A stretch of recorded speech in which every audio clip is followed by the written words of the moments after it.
Nailhan na sa mga otoridad ang mga suspek nga mibunal og armas ug mitusok sa mga mata sa usa ka dentista sa Cebu City. Tukmang kaso giandam na sa kapulisan batok sa mga responsable. Unsa man ang posibleng motibo sa mga sospek, kini atong sayran pinaagi niining report. Gibutsyag sa opisyal sa Police Regional Office PRO7 nga kaila ra sa biktimang si Dr. Charles Sia ang suspek nga mipasipag kaniya pinaagi sa pagtusok sa iyang mga mata. Positibo kinigila sa mga saksi o gikumpirman usab sa biktima kinsa nagpaalim karon sa tambalanan. Wa pa hinuon ibutsyag ang identity sa mga suspek samtang wa pa masangat ang kaso.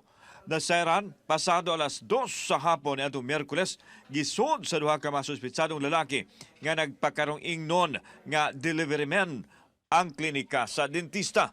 Dinhi na nahitabo ang krimen. Gipusasan ang biktima ug ang iyahang sekretary, usa ka pasyente uban ang partner nini.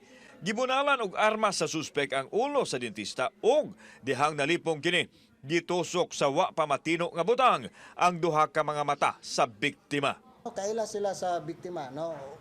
Naa na sila previous dealings sa biktima. That is the reason why upon investigation, ang atong mga investigator nakakitag witnesses, naka-produce og photographs. Personal grudge ug ang kalamigitan sa laing negosyo sa biktima ang gitan-aw nga motibo sa krimen. Samtang iklaro usab sa kapulisan nga walay intent to kill ang mga suspek ngadto sa biktima tungod kay wa man gamitan nini ang dalang armas pagkutlo unta sa kinabuhi sa dentista. Gikondenar sa PNP ang nahitabo o gihulagway nila nga usa ka linuog busa gitutukan nila kini karon alang sa dali nga kasulbaran sa kaso. Dili nato ni palabyon og ang instruction sa atong Regional Director Police Brigadier General Abirin is to make sure nga ma-solve ning case as soon as possible to give justice to the victim.